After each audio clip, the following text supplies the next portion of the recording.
No, we should not be afraid of AI. I think it's evolving, but I think you won't be replaced by AI, but you'll be replaced by someone using AI. So not understanding how we can use AI to better our craft, each one of our areas of service, then we're going to fall behind.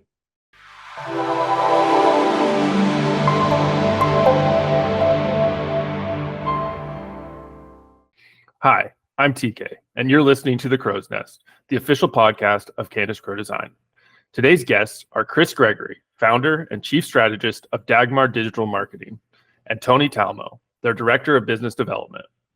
Today, we'll be discussing the state of SEO in 2024. We hope you find it insightful and pick up a few tips that will help increase the ROI of your internet footprint. Happy listening. Chris, could you get us started and maybe tell us a little bit about yourself and how you ended up where you are today? Sure. I was working in online yellow pages, and so we all kind of know how that was going to go. So we saw that Google was taking over a lot of the market share, and we wanted to try to talk the company that I was working for at the time to get into SEO because that's where everything was going. And that was not met with a lot of enthusiasm. So I started researching it myself and found I had a passion for it. And so I started my own company, went out and got a few clients and had some success, and we kind of grew from there. But the funny thing, Dagmar is kind of a funny name, and but it's an acronym that stands for Defining Advertising Goals and Measure Advertising Results. And the reason that I really, that acronym struck home with me, it was actually an acronym back in the '60s in a marketing term, but it struck home with me because I really wanted to measure the results. There's a lot of marketing tactics you can't measure the results. And with digital marketing, all the data out there, you really can. And so that was kind of fun to me. And so that's why we chose the name, and that's why we've been successful, is because we really focus on the data and what drives results. Awesome. That's good information. And I believe you're also a strategist. Yeah, I don't. I tell people I don't really consider myself a marketing person, and I know that's really odd coming from someone who started a digital marketing company. I consider myself a strategist first, and just marketing is where we perform that craft. Because I feel like if you take a strategist approach, then you really do measure it, and you measure the results, and you don't stick to the industry norms. So, and that's very common. You'll see the same thing kind of repeated over and over again, and no one's really testing it. So, at Dagmar, we really focus on, I tell people, even if I say that this is what we do to get results, if they feel like there's other ways to go about it, throw the challenge flag. And let's all look at it and change our opinion based on data, though, not opinions. And so that was a key thing that really people, even though we've hired SEOs that come in that have multiple years experience, they have a hard time giving up some of these past habits that just don't work anymore. And so at any given moment, anyone in our company can throw a challenge flag and challenge the norm, because we don't want to get stuck in a rut.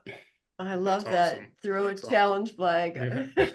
That's great. And I'm sure we'll get into some of the data stuff shortly, but I would like to hear from Tony. I know you've been around in the aesthetic space for quite a while. Could you give us some of your background and how you got where you are today? Yeah, absolutely. My journey started in about 2013. As many would say, I probably couldn't even spell SEO when I first heard of it. I had no idea what it was. I had a friend who owned a very successful high volume business. And my job was to write title tags and meta descriptions for hundreds and hundreds of pages.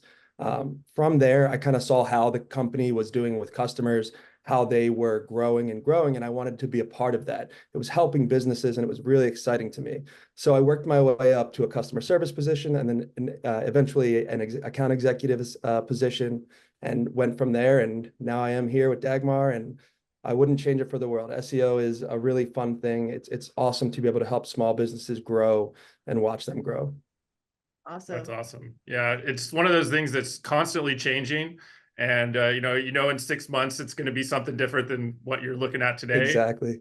So it is really nice. And kind of piggybacking on that, recently there was both the core update from Google as well as the Google leak that kind of shone a light behind the curtain. And we got a lot of insight into, some of the things we kind of knew just from, day in and day out work, but it was proven through the leak. So Chris, could you talk about that a little bit? Yes, and they're still, dissecting this 2,500 page document. So there's a lot to go through. The one thing that I want to make sure everyone's aware of, even though this is a leak and there's some good stuff in this, there's no weighting behind it. So even though there's an item in here that we kind of knew about, or an item that we didn't know about, we don't know how much weight it has in the algorithm. So that's and there's a lot of analysis going on right now with it, but that's something to keep in mind. But one of the things that I'd have to say is my biggest takeaway, and there's a lot of the biggest thing is it's an API leak. Okay, so it's very technical, and so it shows you the fields in the naming convention that they use, and so you have to kind of reverse engineer this naming convention to understand what kind of key points they're looking at. But a lot of the naming conventions are centered around events and engagement metrics of your website. So one of the things that I've said for years that I feel a little validation on right now is that every website has a quality score. And you'll hear this term in with PPC, like Google has a quality score. It's baked into the back end. So every PPC person out there knows what quality score is, and it's the quality score of the page and how relevant it is to the keywords that you're showing ads on.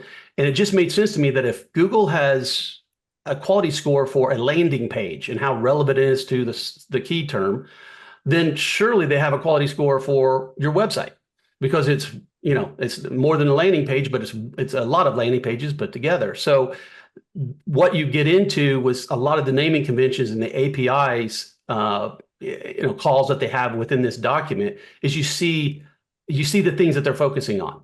And so a lot of it centers around the website, how much time people spend on the site, the quality score of the site, because not either, all of these items build into a score. It's not like they look at this item and they judge your site based on this one item. It's more that they have one score and all these items go into that.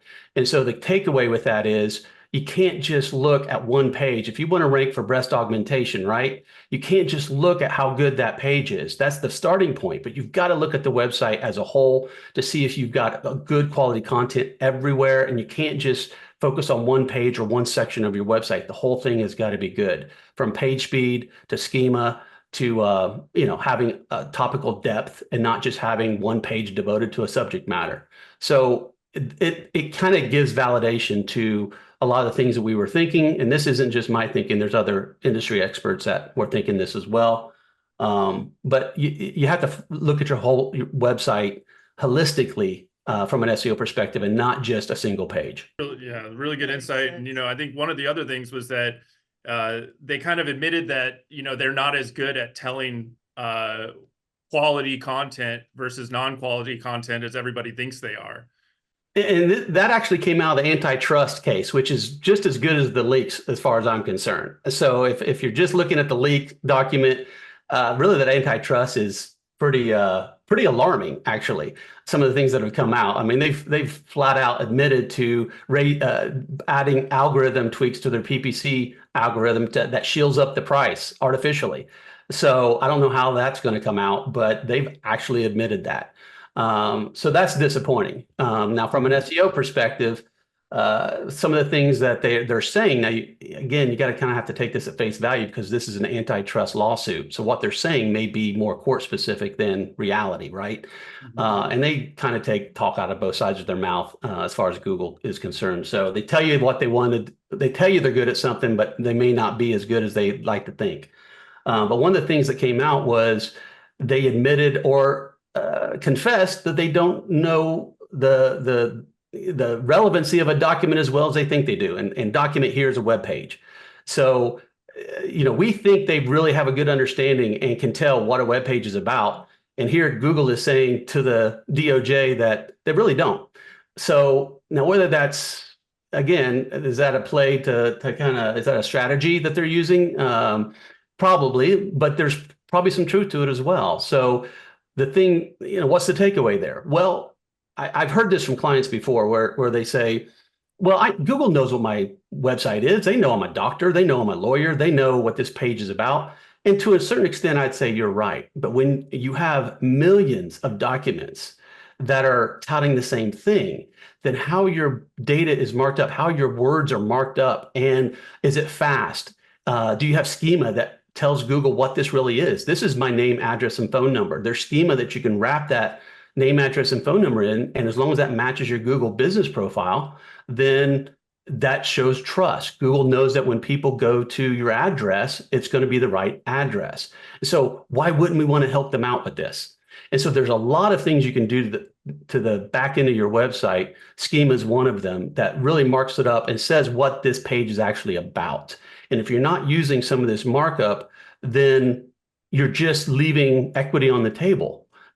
Because if your competitor's using it, then Google trusts that site more. So now we're back to that quality score of a website, right?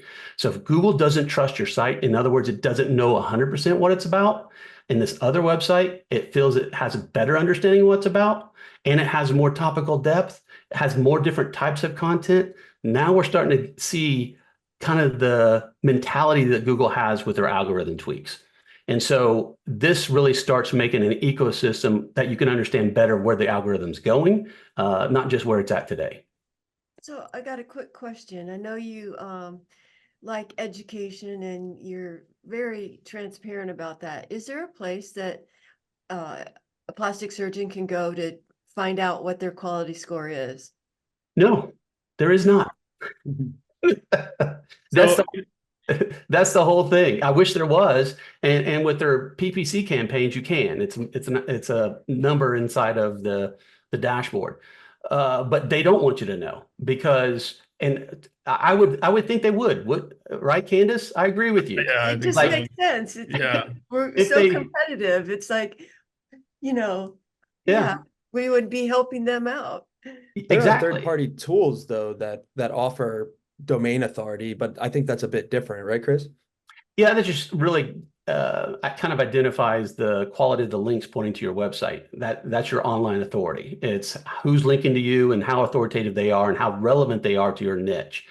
So that's the authority of a website, and that's a little bit different. But the quality score of a website, I don't think Google will ever release that, because once you have a score, then you can take multiple. You can do a whole data set of websites and say, okay, reverse engineer, especially with AI now. Here's all these scores. Here's all these websites.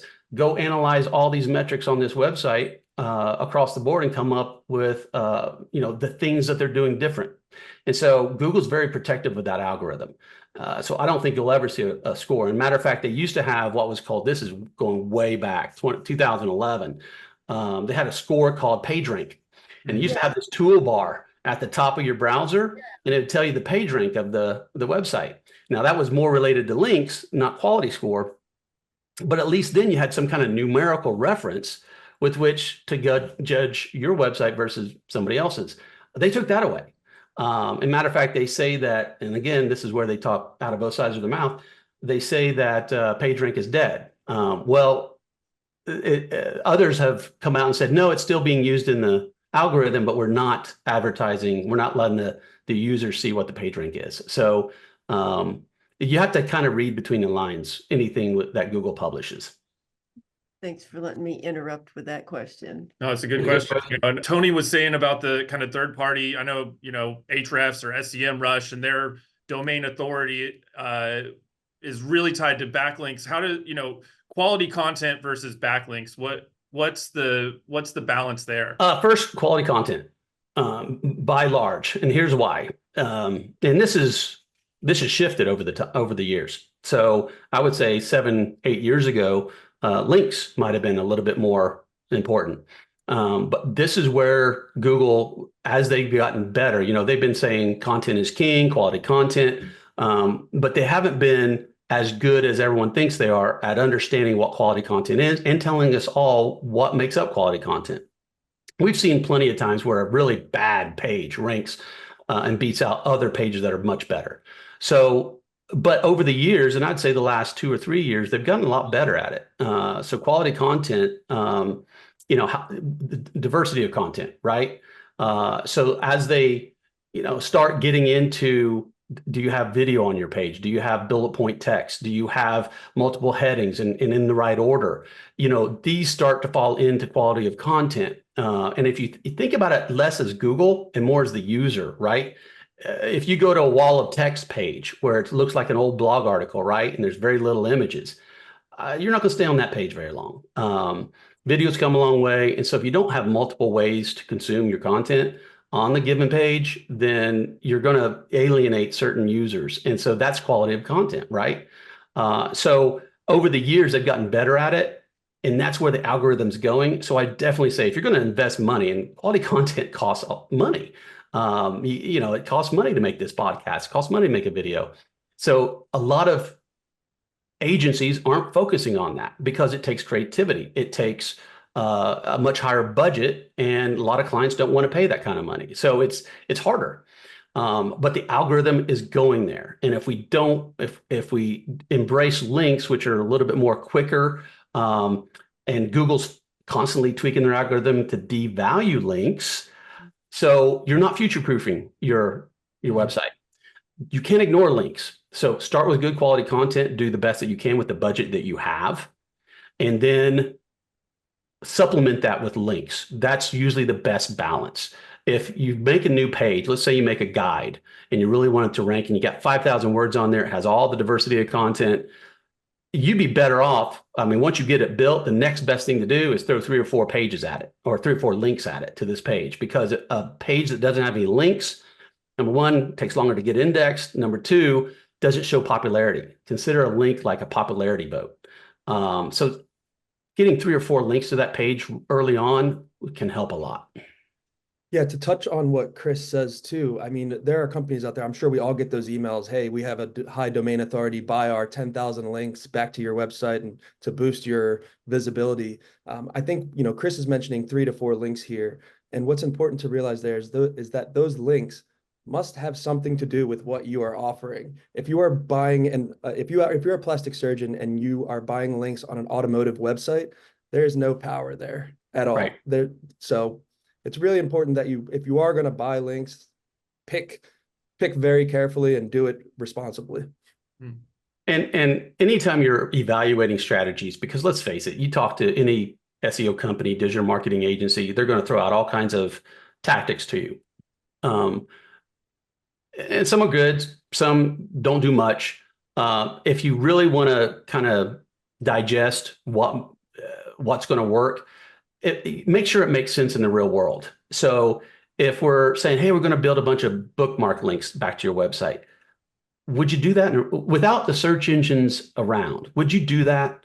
And if the answer is no, then don't do it, because it's going to it's a gaming. People are just gaming the system, and Google's going to take that tactic off the table, and maybe even penalize a website. So just don't do it. If you wouldn't do it in the real world, then without Google, then don't do it just for Google. So, links exist, right? People link to one another. People link from a relevancy. So people share links. So I never am scared of Google penalizing any of our clients, because we do things that happen naturally. And if we say that we don't know that it happens naturally, then that's what gets penalized. Or if you do it at scale. If you read their link scheme guidelines, everything they always use at scale, in mass, these type of qualifiers. So everything within reason, you're going to mitigate any kind of risk. That's why our link building is always supplemental. It's not a leading strategy. That's really good insight. Really good insight. Yeah, one of the things that you mentioned, everything within reason, and before and after galleries are a big part of what we do here, and a big part of what we see as a strong SEO strategy is well marked up before and afters in a structured way, but also, like you were saying, within reason. So could you kind of give us some of your insight about maybe the best practices for a before and after gallery, or how you might approach creating a gallery for a client? Absolutely. And one of the things that was a big education when we got into the plastic surgery space was, we could take on a website that's, maybe it had 10 or 15 pages. Well, it didn't look that big, but then it has 1,000 before and after pictures. So that's a lot. And so where that can be a problem, largely I say it's a good thing if it's structured well, but where that could be a problem is if the naming of these images are kind of image then plus number. So Google doesn't really have any context of what this image is. Again, Google doesn't know as much as we think they do. It's getting better at image recognition. It's actually come a long way in the last 2 years, but it still may not know what this image is. And especially when you're dealing with a lot of nudity, you want to be very descriptive of what this is, because Google is devaluing, sensitive information on the web. And so by not having a good naming convention, not having good title tags, alt text, and that's one of the things I really liked about your tool is you guys even do schema. So even behind the scenes, you've got this schema markup that says exactly what this is. It's a before and after gallery. So Google knows exactly what it is. And because it takes an image and makes a page out of it, that's where the danger really happens if you're not marketing it up well, because you could just bloat your website up. And keep in mind, Google's a crawler. It's got this bot that's going to come around and crawl every link on your website. And you don't want that crawler coming in, hitting your before and after gallery and just going through 1,000 pages and leaving, thinking that it's nothing but images. You want them to go to your marketing pages so that it has a better understanding of what you do. And the before and after images are just supplemental to that. And so you kind of get this, you've got this huge bloat of images, and which, if you structure it right, can actually be a good thing. So if you're using good, like I said before, naming convention, title tags, alt text, schema, and a lot of them don't use that, then Google knows exactly what it is. It can actually show up in image searches, which next to YouTube, I would say is the next best thing, especially for a visually impactful business like plastic surgery. People go to the image search all the time. So your before and afters, can bring clients in, outside of your website. That's something else that people don't realize. Not everyone goes to your homepage. So you got to think of these internal pages like they've never seen your homepage, because the search engines, once you start getting a lot of traffic, they're going to come in from all different areas of your website. And so again, this brings up the quality score. We just can't focus on the homepage. Everything else has got to look good. And there's plenty of times where we have segments of websites that we make this like a breast augmentation homepage, and it leads into many different types of content. So same thing with galleries. It can be a really, really good, useful tool, but if it's not structured right and done right, which we've seen plenty of examples of that, they can hurt your site. And the doctor doesn't know this. I love that you brought up nudity. It's a big deal. A business where we, see nudity every single day. And Yeah. so you get kind of used to it. We don't see it as pornography, and Right. I'm sure that the crawlers could do that. Now they're, do implement that 18-year or older on some of those. What effect does that have, or if any? I think having that disclaimer is a good thing, regardless of search engines, because also it shows that you're being responsible. And, I don't know that Google either values or devalues based on whether you have that, but they certainly could in the future. Because if you don't have some kind of disclaimer or letting people know what they're about to see, to me, that could lead to all kinds of problems down the road, not just from a search engine. It's incredible how the industry has transitioned also. Like 20 years ago, you wouldn't even put a before and after photo on a website. It just was not something that we did. Sure. Now, facelifts maybe, and then all breast dogs were censored. They're not now, and all the way now to surgeries, including the private parts of both men and women. Yeah. I can't even imagine how that might affect a quality score. Well, I can give you an example. It's a little bit different, but we had a hazmat company that we were doing business for, and they had a lot of blood splatter images on their website. And man, I'll tell you what, we had everything working great. They checked all the boxes, and we still had a hard time ranking them. At the end of the day, we found out these images were kind of hidden. They were on the website, but they weren't very prominent. But Google found them and it deemed them as sensitive. And so, because it's crime scene, and even though this is a crime scene cleanup company, right? They should be able to show before and after pictures, but Google devalued it. And so this isn't that far, from pornography to nudity to it's sensitive information. And so having some kind of disclaimer of what it is and showing responsibility with it, I think will go a long way, not just from a search engine, but any kind of legalities or just being responsible. But yeah, Google's 3 years ago, I think they had an algorithm change that was focusing on your money or your life websites. So if you had financial websites or if it's health, your life, then it was all about who you are, your authority in the real world, not just the fact that you had a website about it. So Google's really trying to tie the real world to their algorithms. And these are any doctor's website is in that category, your money or your life category. And Google's really focusing on tweaking those. So, and they're going big brands. So that's because they don't trust some of these. You can have someone that has colon cancer and throws up a blog, and they can be very informative, their personal experience, but they're not doctors.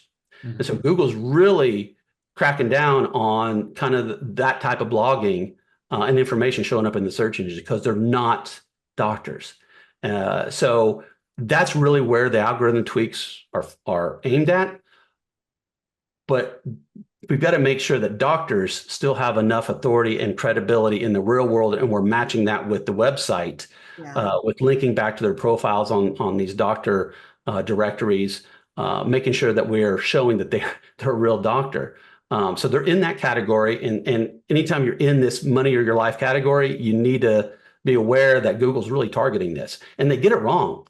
So you can say, well, I'm a doctor. No, they can get it wrong. So we still need to be careful. Can I ask another question? We've been talking mostly about websites, but in the last few years, the social component, we never did see inside the OR before, but now, quite often they'll show an actual surgery, with just maybe a little bit of it censored, you can actually see, the surgery. How does, and YouTube and all that, how does that play into it? I think I label those all as signals. So, and you can't just be in a website ecosystem, right? If your only entity, and this is something else that you'll see if you go to the conference. We just went to the PubCon conference, and there's several presentations on where the algorithm is going based more on entities. And so an entity is considered like your brand. All right, your business. So if an entity would be, a website's not an entity. But if you're a doctor and you have an Instagram page, you have a YouTube video, if you've got all these different touch points, you're in the BBB, you're in the directory. If you're a lawyer, you're in the bar. So all of these real world touch points that you have to do something in the real world to get in here, then Google's really tying those data points together, those signals together, to create an entity. And that's what you see when you do a search for, let's say, a brand. You do a search for Dagmar Marketing right now, you'll see this information panel pop up on the right-hand side. That's because Google has all these data points on Dagmar Marketing and your reviews and all of that. That's the knowledge graph. And so that's the evolution of search is, let's see all these signals, let's see all these touch points, and let's put this knowledge graph together, and then create an entity from that so that we can understand who they really are in the real world and how authoritative they are. Perfect. Thank you. Really good insight. You're a wealth of knowledge, Chris. Been doing it for a while. Yeah. I know we're gonna circle back a little bit. One of the things you kind of touched on it, but I don't think it was directly, but the idea of thin content and how that relates to before and afters and how to prevent thin content on your website. Yeah. So some of the galleries, I think your gallery tool does it, and there's others out there, will create a page for every picture. And so there's thin content. It's part of the Panda algorithm update, years ago. And this really came early days of social media. So when people started posting, social media only post, 30, 40, 50 words, maybe more, depending on the channel. Well, people started blogging like that. Or they would do programmatic, like let's say someone's all throughout the United States. And so they programmatically spun up a bunch of templated content. That's really the same thing, just swap out the name, the location name. So Google, because of this, it's called thin content. I don't know that's the technical word. SEOs use that, but where a page doesn't have much to it. That's what thin content is. It could be text, it could be images. If it's just an image and it's a page, there's not much there. So where you can put a title, where you can put a little bit more descriptive content around that. And I don't know that a bunch of images, as long as you've got some text on there, would actually qualify for thin content, but it is in that vein of having a bunch of pages on your website that doesn't have much information. And so again, going back to quality score of a website, if you've got 10 pages, which is not much. If you've got 20 pages, that's not much. Really, 100 pages, you're starting to have a good, robust website. But you've got 1,000 pages. So again, you're sacrificing all the different types of content, and you're favoring one type of content, and you don't have the diversity of content anywhere else. Text, bullet point text, how-tos, FAQs. Then it can be seen as thin content, and your website isn't very informational. And so Google's not going to return that. Keep in mind, Google wants a successful search, meaning someone does a search, they click on the link, hopefully it's yours, and they never come back. That's the definition of a successful search, is they don't go back to the search. They don't go back to the search page. So if you have a bunch of thin content, you're not answering the user's questions, then they go back to the search. Google's going to devalue that because that was a failed search. So it's interesting, adding case description. Some are using AI now to write those case descriptions. How is AI rolled into this conversation? It's a moving target. So Google in 2022, I believe, when AI really started becoming, people using it for content generation, came out and said anything using AI is bad. So that was their initial stance. And I think that's the underlying thing we all need to keep in mind. It's not that AI content is really bad. It's they were really scared that SEOs, and you can blame all of us for it. We create so much content that Google has a hard time crawling it all. And we do all kinds of tactics. And so they're constantly fighting, we're fighting them, they're fighting us. So we try to give Google what it's looking for, and that usually survives the algorithm tweaks. But in this case, they are scared of all the auto-generated content. And if you just blindly go with AI, it's not the best content. You really have to become a prompt engineer and understand what prompts to put into your AI tool of choice to come up with good generated content. So the takeaway today is, if you're blindly using AI, it's not good. AI should be used from helping you to generate the content, generate the brief, generate copy, but you should spend more time editing the copy than actually writing it. That's the proper use of AI right now, is you still have to edit it, you still have to fact check it, and you can't use AI blindly when it comes to the search engines. Thank you. Yeah, that's really good. One of the other things is, I think for some users, I know I pay for the whatever the Google subscription is, so I get more data in my photos or whatever. But now on my searches, I get a little Gemini. If I'm asking something, I get the little Gemini snippet. How much do you see that kind of becoming the norm? And how will that affect? How do you see that affecting kind of both maybe the domain rating as well as kind of traffic to websites? Well, and I need to backtrack a little bit. They have said in 2022 they're against it. They have softened that up.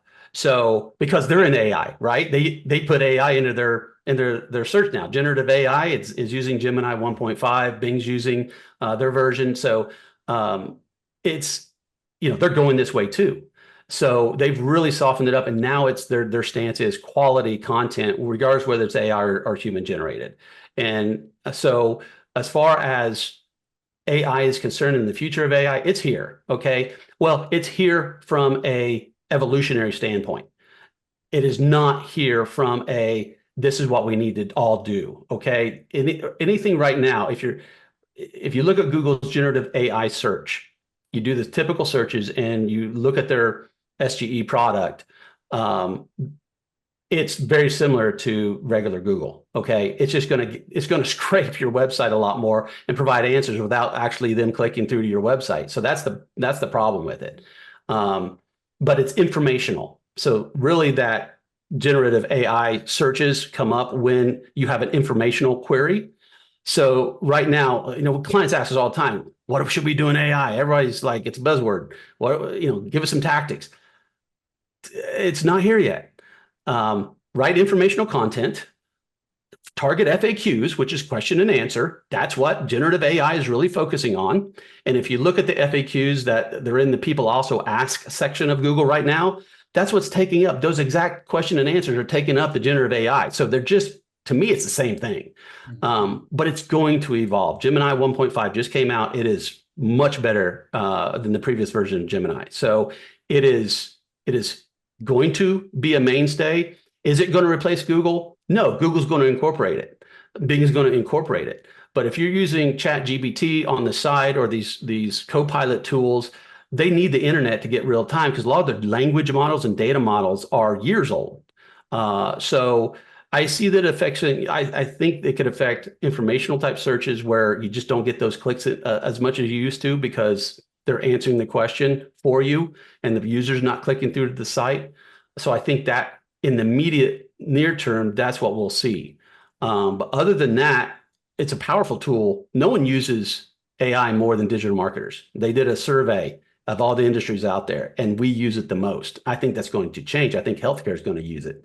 But it's a good tool to use to help you do your job. One of the things at this conference they said, and it stuck with me, is AI is not going to replace you, but you may be replaced by someone using AI.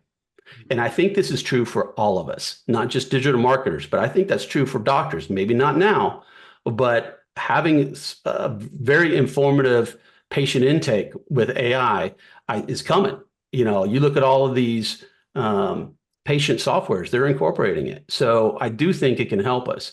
And we just need to, it's still not quite here yet. So but if you're investing in NVIDIA, you'll see people are buying it. So it's coming. Okay. People are buying these chips. Yeah, it's funny. I just, as a little bit of an aside, I've got a buddy that's a lawyer. And when the first kind of AI craze hit, maybe 3 or 4 or 5 years ago, one of the big things was like, we're not going to need lawyers anymore because AI will be able to look up the case history and all the things and then present the case. So, I do think people using AI are going to be a big part of the future. 100%. I think they've already have a AI lawyer website out there that you can go get some templated contracts right now. So, yeah, it's coming. You have to embrace it. But are we going to knee jerk and speculate and do a bunch of tactics that right now, the same tactics that we're doing for Google is satisfying generative AI right now? So we don't knee jerk. And that's frustrating sometimes. I've got clients that say, well, we want more AI information. I'm like, it's not here yet. Yeah. I'm sorry. I'm not going to tell you what you want to hear. It's just not here yet. And informational FAQs, that's right now satisfies both.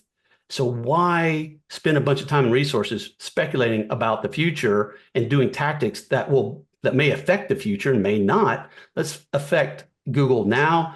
And what we can see is affecting generative AI right now. So informational content is really where it's at. Yeah, I really like that comment about knee jerk. I know sometimes our clients will want to kind of pivot to something really quick and, slow and steady, continue the things that are working is generally from what we found is a much better strategy than just trying to get the new shiny object. Oh, absolutely. And a short-term view, like we have some very sales-oriented e-commerce type clients. And if there's a dip 1 month, they want to shift our strategy. And that is, SEO it's not a growth factor. That environment SEO has a hard time growing in because You can't knee jerk. It's consistency. Now you got to take the data. You got to read and analyze the data. And if the data is telling you should change, then do it. But knee jerking is really the death of a good SEO campaign. You can do that a little bit more with paid because it's more real time, but we can't stop. Sometimes it takes 3-6 months to build enough content and complete a strategy, and you got to give that time even after you complete it. So it's knee jerking is really bad, I think, in any marketing category, but certainly in digital marketing. Oh yeah, we've been talking a lot about content and some technical things, but one of the biggest things in the aesthetic space is design. And I know we rely heavily on design. It's been part of our name. Obviously, design is important, but how important is it relative to some of these other factors that we've been talking about? They all have their place. So it's the reason why I think we're talking about this, because we had a side conversation about design, and it's important because especially in this space, we see it in other spaces too. Lawyers do the same thing, but especially in this space, because it's such an aesthetic space, right? People really favor design over everything, and it's rampant. And don't get me wrong, design is important. You can't have a bad looking website, but I see so many things sacrificed because of design that actually hurts the performance of the website, hurts the rankings. And I can't tell you, we get clients all the time that say, hey, we redesigned this website, last year, and our rankings have tanked. What's going on? So we have to troubleshoot it. And we just did this, and the client that we just analyzed, their previous website 2 years ago had a bunch more content on the homepage. It talked about every one of their services in little icons and a little blur about every one of their services on the homepage. And when you looked at the amount of service-related content on the homepage, and then versus what they got from the new design, it was big image of the doctor, which is good, video background, which slows the site down, as featured in all the publications the doctor was featured in, a little bit about the doctor. It was 3 scrolls before we could even get, without clicking a navigation item, without even getting to what they actually did. So, learning about the doctor is very, very important, and having a good designed website is very, very important. But keep in mind, the user wants to make sure you do what they want. They want to know that you do tummy tucks and that you specialize in it. And if you don't feature that very prominently, they're going to leave and go, competitors a back click away. So sacrificing your navigation for a hamburger menu on desktop may not be the smartest thing, because you're now having to make someone click to see it. And matter of fact, we just had this, and the client really liked the hamburger menu and, clean design, but we were able to pull out the procedures in a navigation. So we had a very simple navigation, procedures and about the doctor. It's 2 most important things, right? Then everything else was in a hamburger menu. So you can do these things. So there's ways to blend good design and still have the back end. But I see this all the time where you can tell the agency is focusing 100% on design over everything else. And let's face it, if you're a business owner, a doctor, that's going to cater to your ego. And so there's a saying in design world, make the logo bigger, make them happy. So making your logo bigger doesn't help the user. So it's a blend of that. They need to know who you are, what you do, and it needs to look really, really good. But if you're not focusing on schema and you're not focusing on page speed, then that's what's going to drive results for you. So, yes, make a website look like $1 million, but make it make $1 million too. And if you're not asking those questions, like what are you going to do with, people change the URLs all the time, right? They keep it simple or follow some kind of logical file path. That's wrong. It's keyword driven, SEO silo driven. But no one's talking about that with web design. They're talking about, videos playing in the background. So, which are good. We'll do that too, but we just don't sacrifice the other things. So our specs are page speed has to hit a minimum score. And if the background image, we can't do that with that background video playing, then we have to sacrifice something else. So it's this give and take with design versus functionality that you really got to have those discussions, and hard discussions sometimes, to make sure that we're thinking about the user. Tony, can you speak to some of that historic?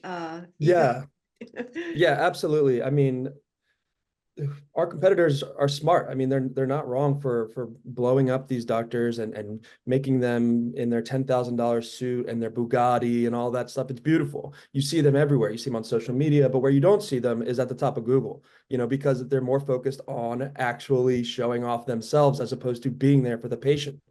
Somewhere along the lines, these websites turned from patient information to doctor ego showing off. And like I said, really smart, from a selling point. I'm a salesman, and obviously I think it's great, make more deals, wonderful. But in the end, is that actually good for the patient? We talked about before and after photos. It's about the patient journey. When someone lands on the website, the quicker they can find what they're looking for, the better that your website is going to produce, the better results it will produce. So I'm not the biggest fan of the flashy websites, just because I work with Chris, the data scientist of all of this stuff, and I've seen what goes into those websites, and it's just, if you have a good informative website, we would take that over a flashy video website any day of the week. That is very helpful.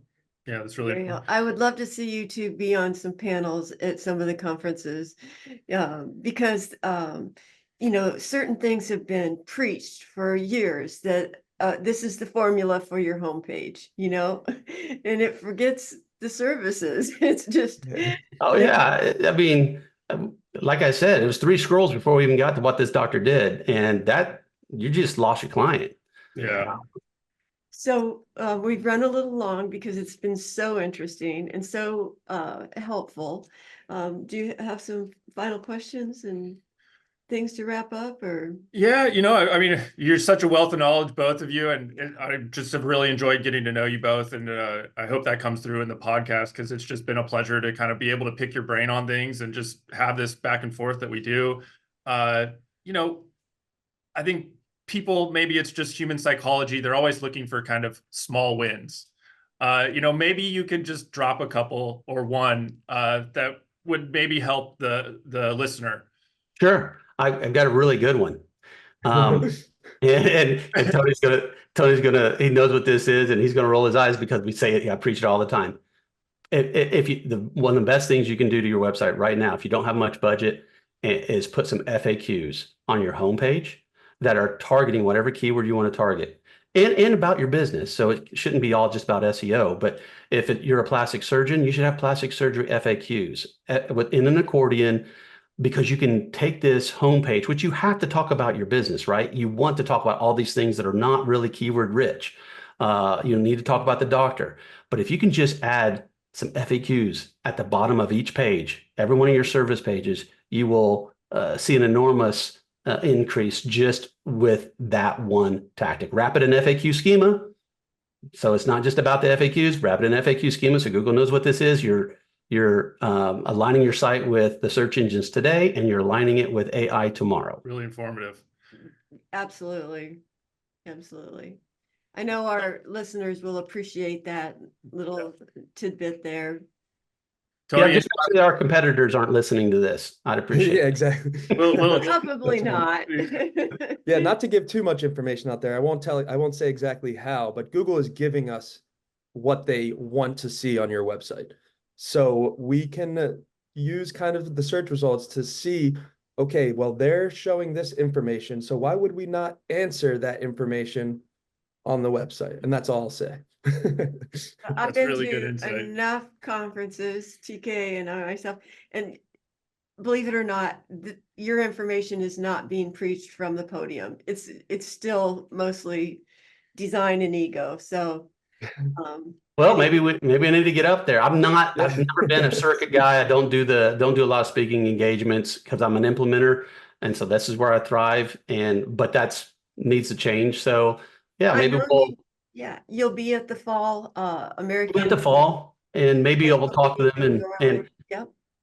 So our listeners will get a chance to meet you there. Yeah, we'll be at the conference, and hopefully we can have a speaking engagement in one of those soon. Absolutely. Sounds good. Where can our listeners find you? You can find us at dagmarmarketing.com. My email address is chris@dagmarmarketing.com.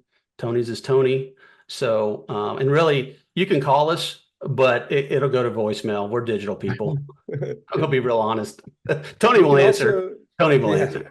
I'll answer, and I'd love to talk to you. So please do give us a call. You can visit our website at dagmarmarketing.com. Also, if you don't feel like doing that and want to, put us to the test, Google plastic surgery SEO. For the last year or so, we're the #1 option nationwide. So if that can show you a bit about how our tactics work, give us a call, give us an email. We're happy to chat about it. Very Yeah, good. you'll find us. Well, Very good. Tony, Chris, it was a pleasure to talk with you today. I look forward to the next time. Thank you. Absolutely. Thank Thanks, you. Looking forward to TK. it. Thanks, Thank you, guys. Candace.